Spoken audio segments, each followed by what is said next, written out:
All right. Well, it has been some time since the last recording that I've done.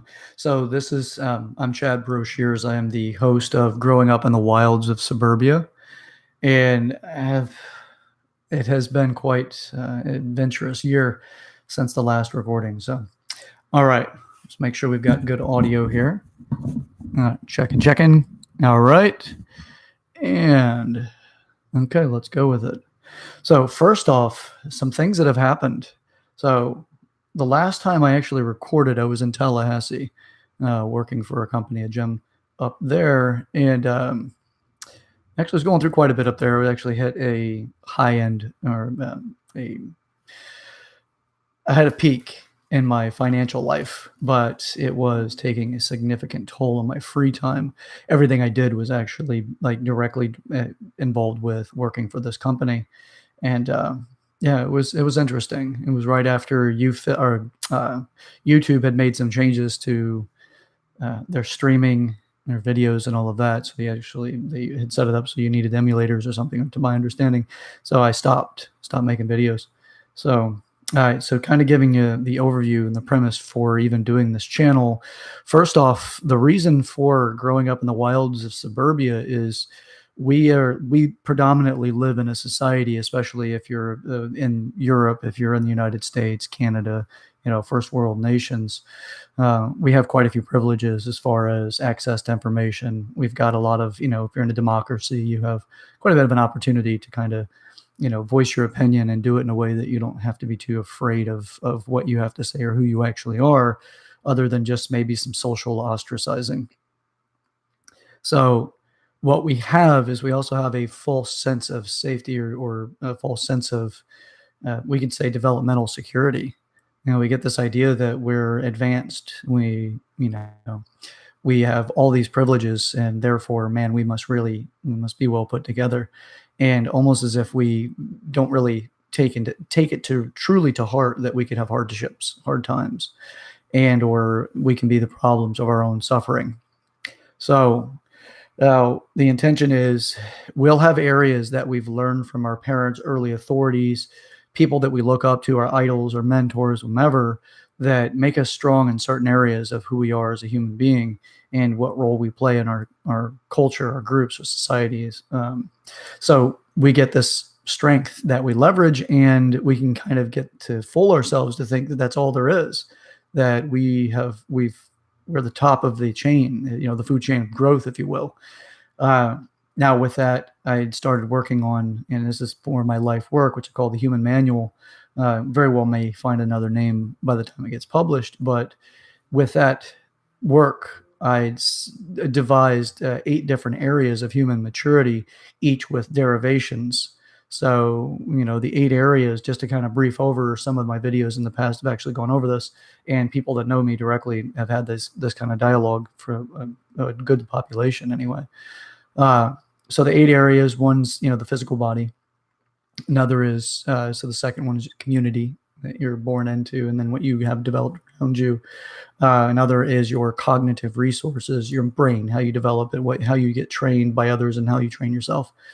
Following that would be emotions, how we get emotional influences, and then what we do with that and what we make a meaning of it, and how we'll carry that around. We call it baggage, or we call it our freedom, whichever one, if you're enlightened, whatever it is. And that's a deeper conversation to follow that, so I won't touch that right now. But just emotion itself as an overview is something that you can control in your development. Finances, you don't have to be a business owner. You just spending money is also having finances, saving money, keeping money moving in the economy, those kind of things. How your maturity level toward your finances. Business, whether you're in business for yourself or not, you contributing to a business by being a customer, how you actually show loyalties, things like that in these businesses, and entrepreneurship, to being working for a company and actually developing your role in that company. Those are all aspects of business. And then you have sexuality. It's how do you present yourself? How do you develop yourself sexually, and not just in the sense of intercourse, of any of those sorts of, but also intimacy. which is a bigger concept of it. And intimacy and emotions are in the same category, if you will, with sex, but it doesn't have to be sex to have intimacy. But other aspects of sexuality would be, the way you dress, the way you speak, the way you interact with people, your body language towards them, more about your confidence about yourself, and also how you interact with other people with your sexuality. And then, your spirituality. Now, me being atheist doesn't mean that I exclude or omit spiritual concepts. No, I look at spirituality as being more of your relationship and responsibility with the other people in the world, not just a community concept, direct, but also your future, your children, the children of the people that you care about. What kind of condition will you leave the planet? Do you have a mission? Do you have something that you would consider your destiny? Although I'm not the biggest fan of that word, but however it is for you to conceptualize what I mean by spirituality. An insight for me to give to you guys is we can say my father's lacking of his own spirituality. After he retired, he was a functional drunk or functional alcoholic throughout my entire life for the most part. And that had him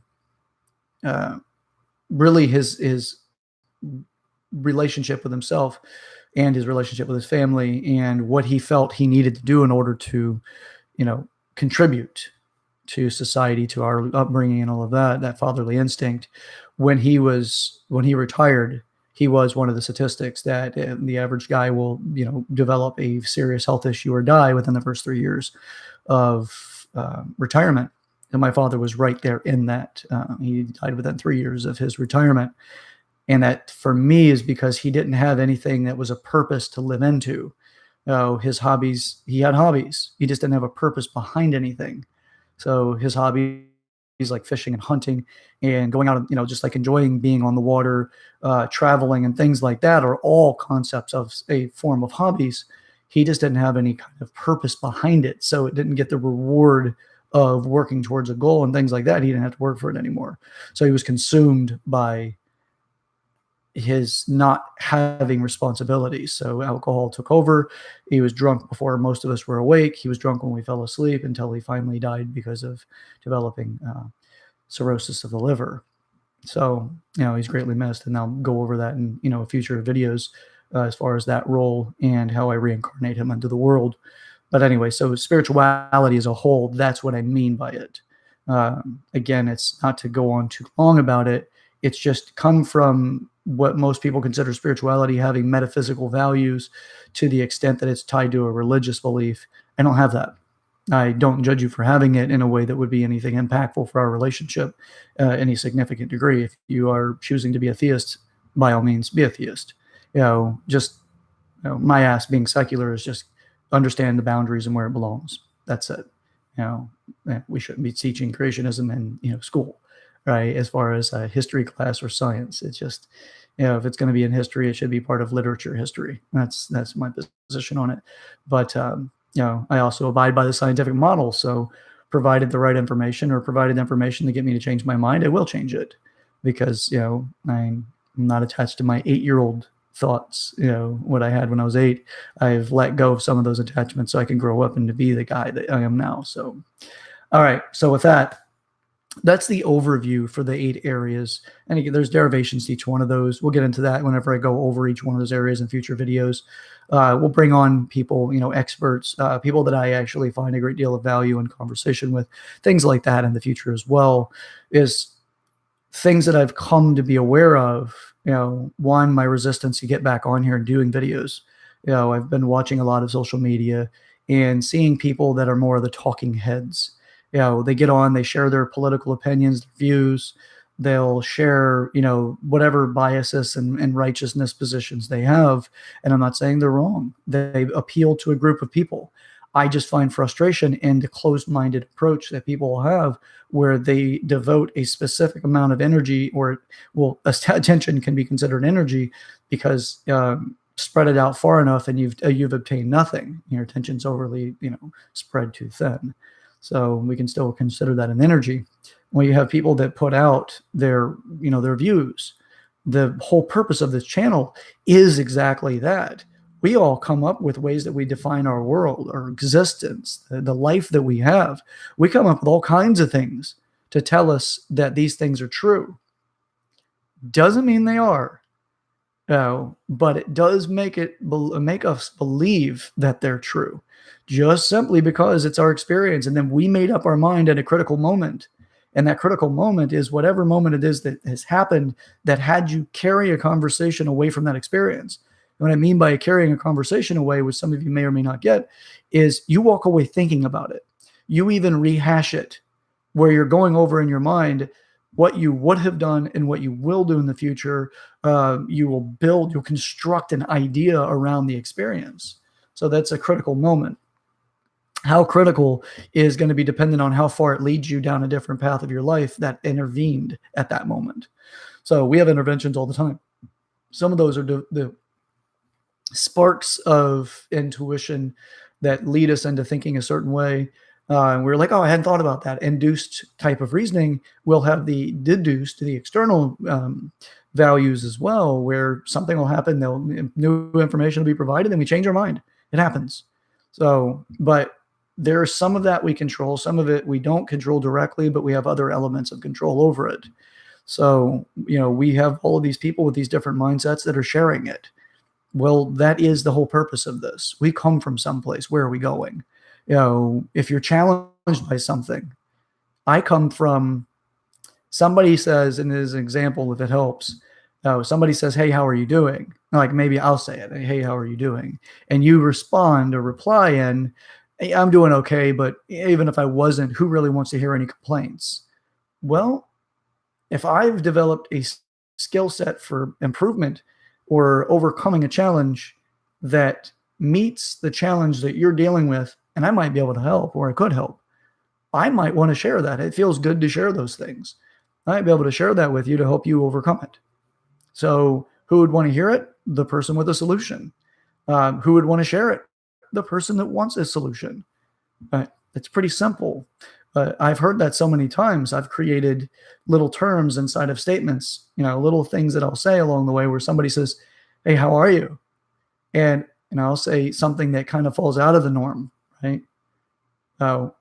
Well, not only am I doing fine, I'm doing even better now you've engaged this conversation.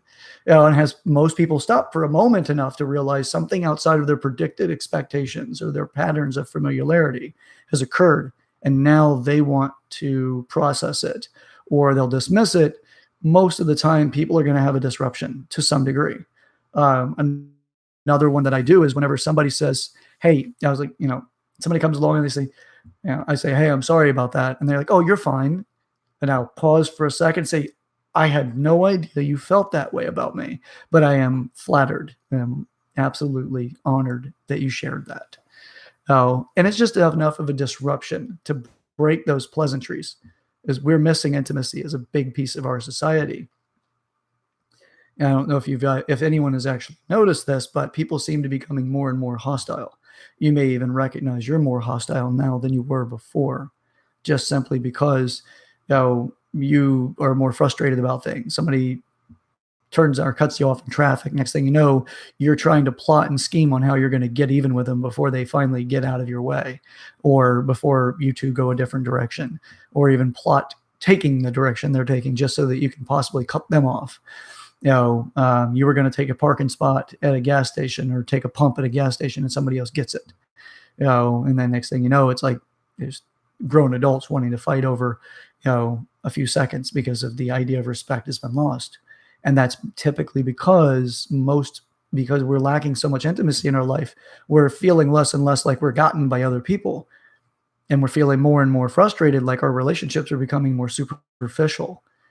Some of us have recognized that superficial relationship showing up, and some of us haven't. Some of us aren't quite that awake yet. We may be over concerned with what's going on in their life that we're forgetting. There's so much that we actually could talk about with that. But for right now, this is just more of the reintroducing some things back into the video. Get the first one out of the way, however clunky it might be, however many tangents I might take. Keep things in a line, give an order to it, but nothing else. Get back into it. So so some of the challenges that I have faced recently, and I'll get these out of the way and we'll move right through this and we'll go ahead and finish up here.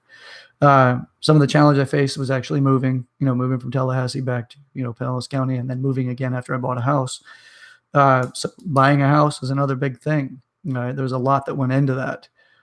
Realizing that I was no longer, even loving my job, or I was despising my job, after buying my house, really distracted me from doing a whole lot other than just wanting to, you know, deal with that stress. Uh, and then there's returning back to school.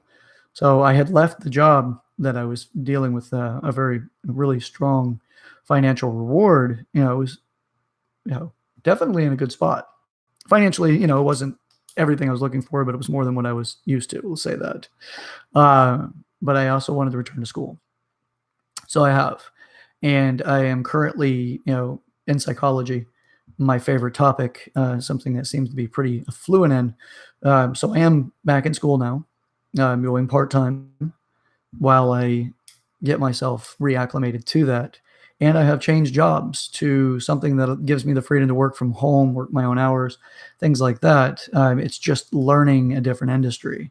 So being, one of the best in the industry that I was in prior, that was for the company I work for, which helped it grow.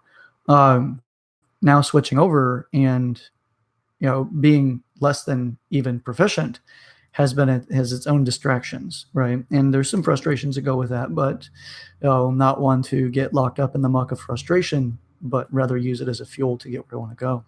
So school and job change. So other challenges, like I mentioned, as far as like, being another talking head, I have no interest in that. I actually want to bring some of those people on so that we can get a better grasp for them. The people that seem highly radical, far left, far right, doesn't matter. If anything, you'll find me right in the middle. No, I don't have a political party that I associate with. I associate with the humankind. So if you want to be a Republican, I understand there's certain values about being a Republican that I like. Being a Democrat, there's definitely some values about being a Democrat that I like. I'm more an affiliation with the independent crowd, but for a long time I thought I was just a contrarian, because it seemed like every time somebody tried to push me into a box, I fought it, because I really don't have a party affiliation to any level of dogma, or to lacking critical thinking because of a party affiliation. I don't have that in the lightest bit. And whenever it is pointed out that I can, I might have a blind spot, that I'm attached to something, I'll address it. Once it's pointed out, it may not be the most comfortable thing to realize that there's something, maybe even associated with my character that I haven't looked at, realizing that it's created a radical separation between myself and other people. The last thing I really want is to create too much of a separation.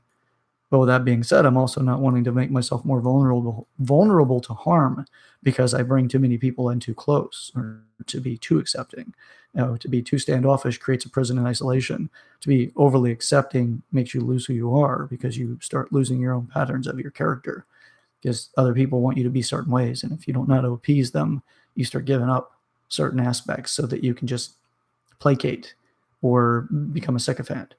I have no interest in any of that. So those would be things for another time. But I mentioned, as far as the talking heads, I do actually want to, and I will be bringing on some people that have those, far-reaching opinions that that are superseding my own in that area.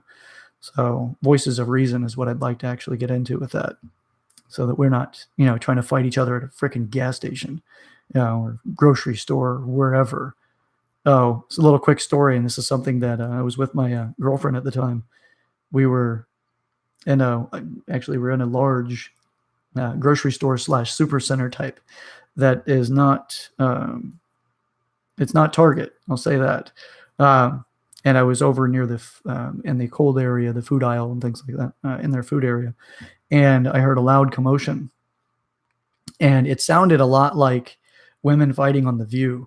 It was loud. There was a lot of opinions. There was a lot of things being said. Maybe Jerry Springer jumped out and, started narrating. It was like I was expecting to hear that. And as I got a glimpse of it, it was two women going at it near the baby aisle. And one of the women actually had a child in her arms, as she's like yelling and screaming. And these two women are each other's faces, and they're shoving each other. Oh, and it just reminded me of, like, what would it be like if a 6-year-old was not ever taught, those behaviors being something that, as an adult, you should have the faculties to be able to get to stay out of. It just reminded me of a 6-year-old having a tantrum, but it was 2 6-year-olds with an infant. Oh, but they were full-grown women, right? They were easily in their late 30s, maybe early 40s, and they were going at it. And it was, people like to blame generations. It's wrong. Don't blame generations. Generations have values, but to make it an all-inclusive that it's a generational issue, it's not. It's a people issue. It's an entitlement issue. It's the issue of this concept of respect. You should have it before you even earn it. It should be given before it's like credit, right? Like something you should have prior. Doesn't mean going around disrespecting people, but it does mean that, holy hell, you're going around demanding other people respect you. It's like back in the 80s, somebody scuffed somebody else's tennis shoe. Next thing you know, it's a homicide. Now it's like you even, give a scowl or you're thinking something and somebody's looking your direction and you have a facial expression because it's associated with your thought that has nothing to do with them. And all of a sudden they're coming after you. If you don't park your car just right, people feel like this social justice warrior concept thing, not just social justice warriors, like, defending people's rights, but it's like towards their own entitlement. It's like, you owe me this. Well, I owe you what? Well, I'm not taking anything from you, but I'm also not giving you anything other than the space that I expect. That's it. And if you invade my bubble of, what I feel is necessary for me to be, feel safe, I move myself because that's just how I am. You never know. I mean, it could be somebody that's, they've got some sort of lethal weapon and, doesn't matter if you have a kid or not in your arms. Right? Things happen. We're becoming more and more wild in our suburbia. Sure. Why not drop a little pun on the title, right?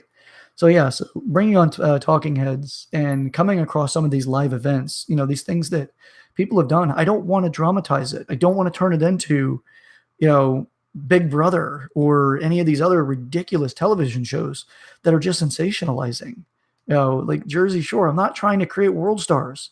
If anything, let's dissolve the fandom of it, this clowning, this acting out that we've been doing, and let's come up with a better understanding of the situation so we can come up with a better outcome.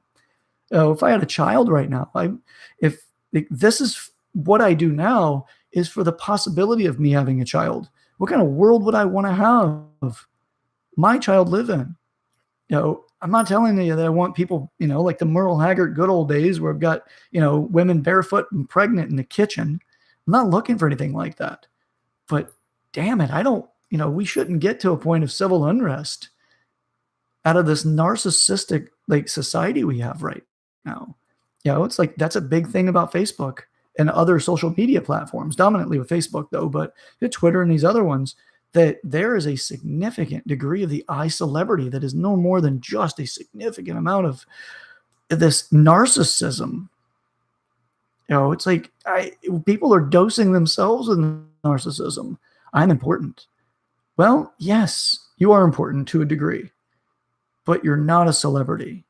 And if you're going to act out for the sensational, outlandish behavior, this extraordinary behavior that you may go up and punch an elderly person, I'll tell you what, next time you really feel violent and you want to go and act out these aggressions on somebody who's obviously smaller that might not be able to defend you well, there are martial arts studios all over this planet and all over this country or the country you're in. I'm sure that they've got them.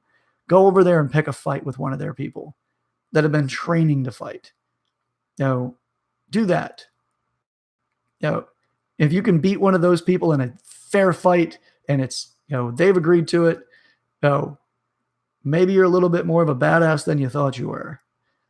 But to just go up and punch an 86-year-old grandmother so that you can take her purse or that you can, just feel good about yourself because you hit another human being, that's a psychosis. And it's a lot of that is people are getting provoked to the points of irrational behavior simply because they feel like they're entitled or they're self-spoiled. Is somebody pays attention to you on your Facebook and you got, so many followers that like what you put out there. It doesn't mean that you have the right to do these silly things, and then all of a sudden blame police officers because they do their job. And I'm not speaking about any particular population other than the population itself of being entitled. The narcissistic, like nonsense Another example of that, and then I'm going to move on, is when I was in Tallahassee, I was walking into Target, and there was a young, well, she wasn't a young woman. She was somewhere in her mid 40s. Stops in the main drive area. All right. So this is within 45 feet of the front door, maybe 50 or 60 feet, something like that. She was not at the front door. She was clearly in where people were going to be driving through in front of those big red balls, right? And she was obstructing traffic. If somebody had been coming, she would have been obstructing. They would have had to go around her. Stops, takes her phone out, and starts with long nails. I'm not trying to characterize her too much or anything, but to give you an idea. So here she is, she's got her hair all long and it's all out. Right? She's got these long, colorful nails. She takes her phone, holds it up over her head like this, pointed back down at her, and says, "I'm going live, y'all. Like, I'm about to walk up in this place and I'm going to get me what I want. I'm going to get me my nail polish and I ain't going to pay for it. They're going to give it to me because they owe me that." Now, you best believe it. Best believe it. And repeated that several times. And I'm in the background of her video as I walk up, realizing what she's doing. And there I'm at. I would love to see this video where I realize what she's doing. And immediately the experience of discontent towards the idea that I was just like cameoed in this woman's silly rant. And it just hit me. This has nothing to do with age. It has nothing to do with skin tone. It has nothing to do with gender. I've seen this across the board. Sure, gender plays their roles as far as characteristics of the behavior, but I've seen it in every single mental profile, if you will, with exceptions of the ones that are highly, obviously awakened or aware of it. So it just hit me. That was a hardship for me. At that moment, I really felt resentful towards my own behaviors and putting videos out and self-actualizing, self-critiquing, and investigating what I've done to see if it might have been something other people perceived of me. And it kind of turned me off towards doing any more videos because I was concerned about upsetting other people. Oh, I know that's a ridiculous idea because I'm going to upset people. Absolutely will.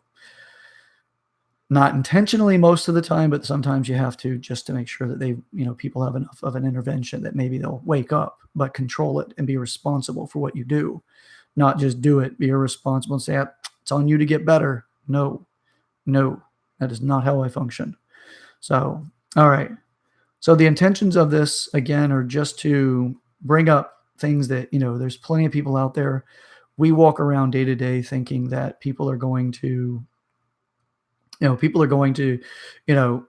give you respect, or, you walk around thinking, not just the respect thing, but you'll look at somebody and make a snap decision. And we all do this. It's just normal.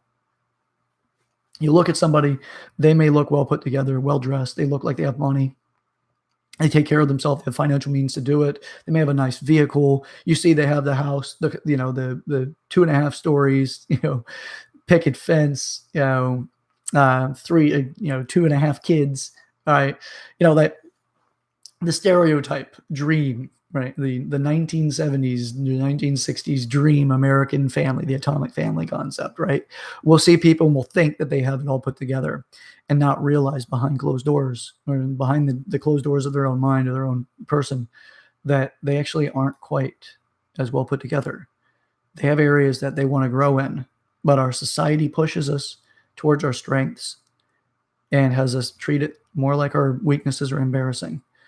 So that's the intention of this, is to bring to light those areas. Growing up in the wilds of suburbia is that we grew up with the guides, the mentors, the people that we've had to help us influence into who we are now.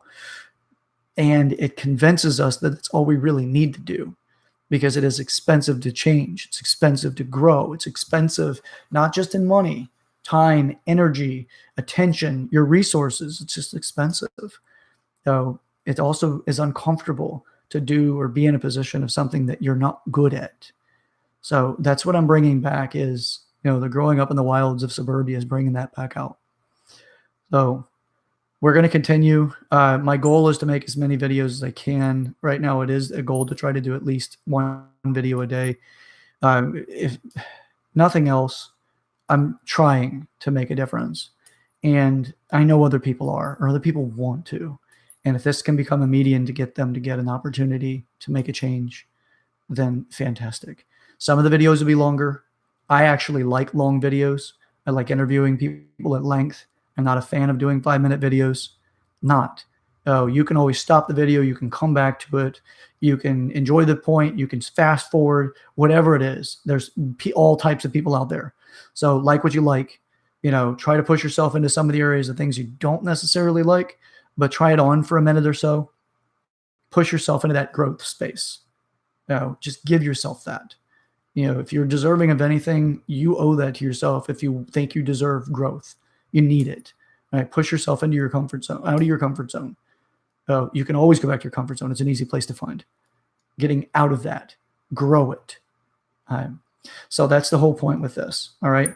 I'm looking forward to actually making plenty more videos. I'm looking forward to really taking this thing off and getting it to go someplace, really make a difference. So with that, love you guys. And I look forward to all of these future conversations. So again, it's Chad Everett Brochures. I am the host of Growing Up in the Wilds of Suburbia. And until next time, guys, stay kind to yourself and you'll be less frustrated. All right. Have a good day and we'll chat soon.